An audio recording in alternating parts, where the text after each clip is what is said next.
नमस्कार।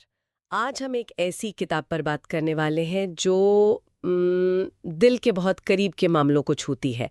ऋत्विक सिंह की thank you for leaving learning to be okay with saying good bye.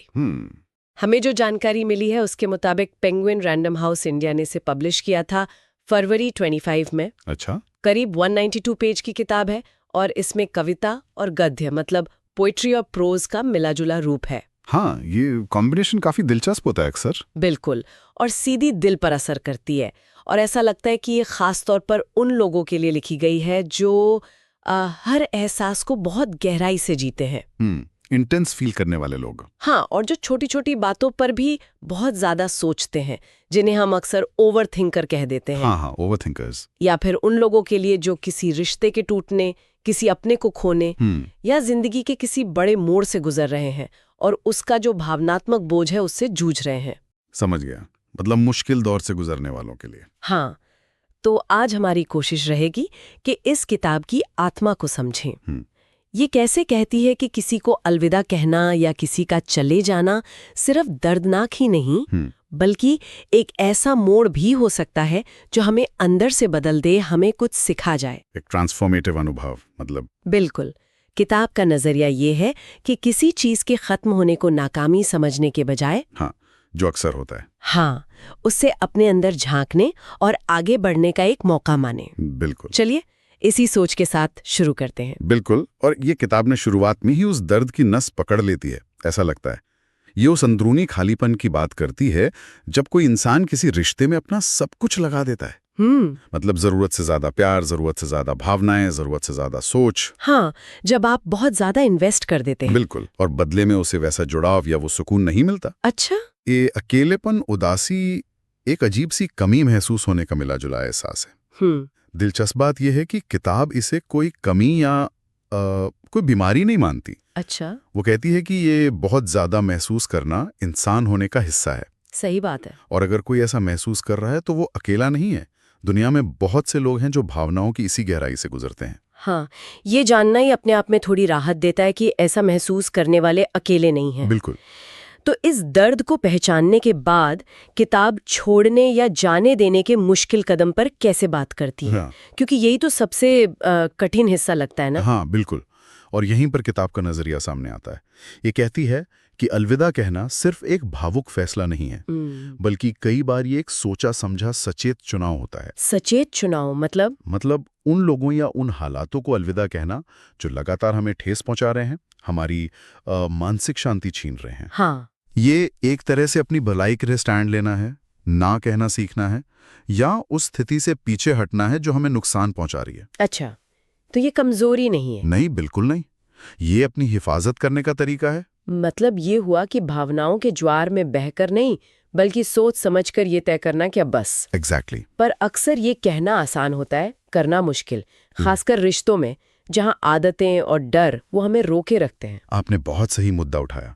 किताब इसी पर रोशनी डालती है कि हमें ये पहचानना सीखना होगा कि हम किसी रिश्ते में प्यार की वजह से रुके या सिर्फ अकेले रह जाने के डर से, या बदलाव के खौफ से, या फिर बस आदत पड़ गई इसलिए। हाँ, ये फर्क करना बहुत मुश्किल होता है कई बार। बिल्कुल। कई बार रिश्ते की गर्माहट खत्म हो चुकी होती है, पर हम सिर्फ उसकी राख को पकड़ कर बैठे रहते हैं क्योंकि वो जानी पहचानी लगती है। कंफर्ट जोन जैसा। हाँ, एक तरह का। और इससे भी गहरी बात यह है कि किताब हमें अपनी पहचान को उस रिश्ते से अलग करने की प्रक्रिया पर सोचने को मजबूर करती है। अपनी पहचान को अलग करना। हाँ, मतलब ये समझना कि मैं सिर्फ उस रिश्ते का हिस्सा नहीं थी। अच्छा। मेरा वजूद उस इंसान या उस अनुभव से कहीं बड़ा है। अगर वो रिश्ता खत्म हो गया तो मैं खत्म नहीं हुआ। ये बहुत जरूरी बात है और इसी से जुड़ा है आत्ममूल्य यानी सेल्फ वर्थ का कॉन्सेप्ट। हाँ, ये किताब इस पर बहुत जोर देती है ना कि हमारी कीमत इस बात से तय नहीं होती कि कोई हमारी जिंदगी में है या चला गया। बिल्कुल नहीं। या लोग हमारे बारे में क्या सोचते हैं। बिल्कुल। ये किताब का शायद सबसे शक्तिशाली संदेश है। हमारा मूल्य, हमारी वर्थ वो अंदरूनी चीज है। वो बाहर की तालियों या किसी के होने या ना होने से बदलती नहीं है। सही। ये एक ऐसी ढाल है जो हमें रिजेक्शन या नुकसान के दर्द से पूरी तरह टूटने से बचा सकती है। हाँ। खासकर जब कोई हमें छोड़कर जाता है या हमें अस्वीकार कर दिया जाता है, तो ये याद रखना बहुत जरूरी है कि हमारी कीमत कम नहीं हुई।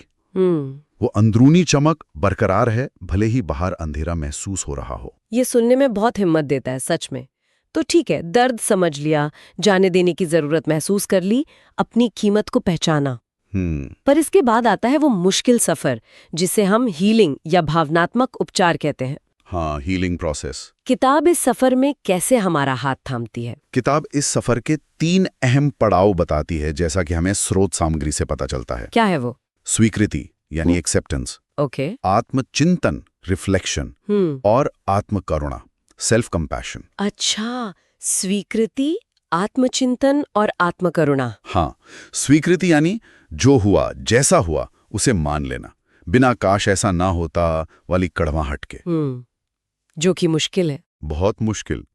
फिर आत्मचिंतन यानी शांति से बैठकर सोचना कि इस अनुभव से मैंने क्या सीखा, रिश्ते में क्या सही था, क्या गलत। ओके, मतलब विश्लेषण करना। हाँ, और सबसे जरूरी आत्मकरुणा यानी खुद पर रहम करना। खुद पर रहम। हाँ, अपने दुख को, गुस्से को या किसी भी भावना को महसूस करने की इजाजत देना, खुद को कोसने के बजाय। हाँ, हम अक्सर खुद को ही दोष देने लगते हैं। बिल्कुल।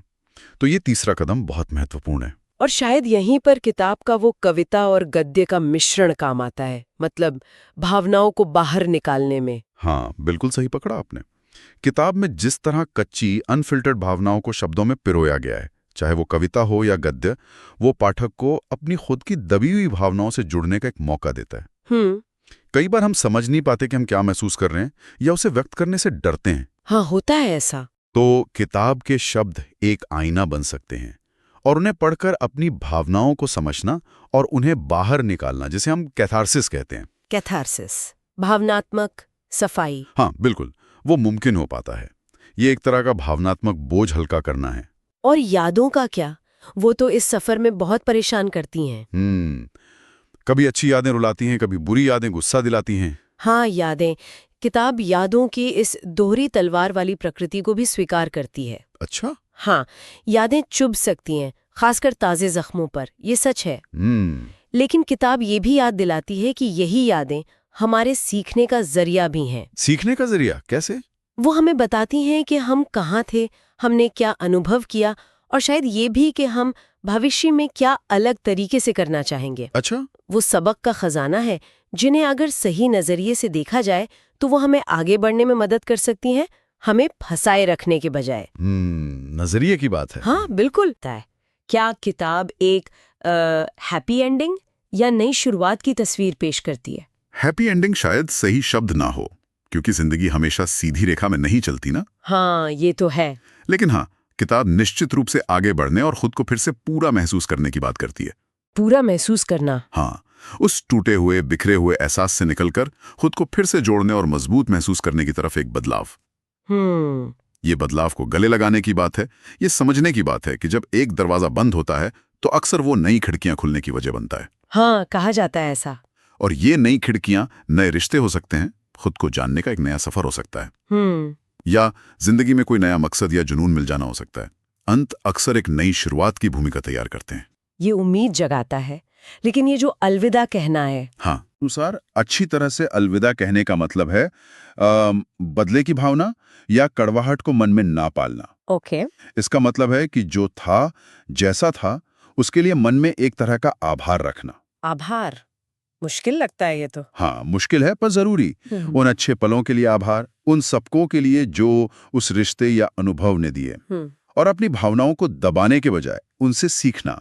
गुस्सा आया, दुख हुआ, क्यों हुआ, इसने मुझे अपने बारे में क्या सिखाया, मतलब भावनाओं को समझना। हाँ, और इस पूरी प्रक्रिया में, जैसा कि किताब बार बार इशारा करती है, खुद से प्यार करना, सेल्फ लव, और अपना ध्यान रखना, सेल्फ केयर, ये सबसे ज्यादा जरूरी है। हाँ। जब बाहर सब कुछ बदल रहा हो, तब अपने अंदर की देखभाल करना ही हमें संभाले रखता है। ये बात बिल्कुल सही है। तो अगर हम इस पूरी बातचीत को समेटना चाहें, तो इस किताब से कुछ मोटी मोटी बातें क्या निकल कर आती हैं? क्या है वो मुख्य संदेश जो पाठक अपने साथ ले जा सकते हैं? हाँ, कुछ मुख्य बिंदु साफ उभर कर आते हैं। पहला और शायद सबसे बुनियादी, कि किसी का जाना या किसी को जाने देना तकलीफ देह होता है। ये सच है, पर ये जिंदगी का हिस्सा है। स्वीकार करना होगा। हाँ, इससे भागा नहीं जा सकता, इसे समझना और स्वीकार करना पड़ता है। दूसरा, आपकी भावनाएं जायज हैं। अगर आप गहरा महसूस करते हैं तो ये कमजोरी नहीं, बल्कि आपकी संवेदनशीलता है। हाँ, ये बहुत जरूरी है याद रखना। इसे अपनाने की जरूरत है, दबाने की नहीं। तीसरा, आपकी कीमत अंदरूनी है। ये किसी और की मौजूदगी या राय पर निर्भर नहीं करती। आप अपने आप में पूरे हैं। इस बात को मतलब गांठ बांध लेना जरूरी है। बिल्कुल। चौथा, हर अंत एक नई शुरुआत का पोटेंशियल रखता है। अलविदा कहना या किसी का चले जाना दर्दनाक हो सकता है, पर यह व्यक्तिगत विकास और नए रास्तों के खुलने का कारण भी बन सकता है। नई संभावनाएं। हाँ, और पांचवां, और ये भी बहुत जरूरी है कि भावनात्मक घावों को भरने में वक्त लगता है। हाँ, ये कोई इंस्टेंट नूडल्स नहीं है। सही कहा। खुद के साथ धीरज रखना और नरमी बरतना बहुत जरूरी है। हीलिंग एक प्रक्रिया है, कोई रेस नहीं। ये सारे पॉइंट्स बहुत मायने रखते हैं, वाकई। और अंत में, क्या कोई ऐसी बात या सवाल है जो किताब पाठक के मन में छोड़ जाती है, जिस पर वो बाद में भी सोचते रहें? हाँ, किताब में एक पंक्ति है जिसका जिक्र हमारी स्रोत सामग्री में भी है, जो काफी असरदार लगती है। अच्छा, क्या है वो? जितना ज्यादा मैं तुम्हें देता हूं, उतना ही खाली महसूस करता हूं। मुझे लगता है कि मैं फिर से ठीक हो जाऊंगा जब मैं तुम्हें जाने के लिए कहूंगा।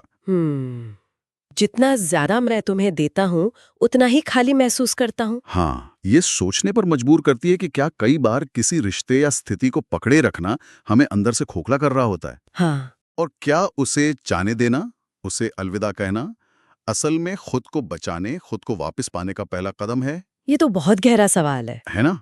है ना? तो शायद पाठक इस सवाल के साथ रह सकते हैं, क्या मेरी अपनी कहानी में कोई ऐसा शख्स या ऐसी स्थिति है जिसे जाने देने के लिए धन्यवाद कहना असल में खुद से प्यार करने और खुद को फिर से पाने के मेरे सफर की शुरुआत बन सकता है? ये एक निजी सवाल है जिसका जवाब हर किसी के लिए अलग होगा, पर सोचने लायक जरूर है।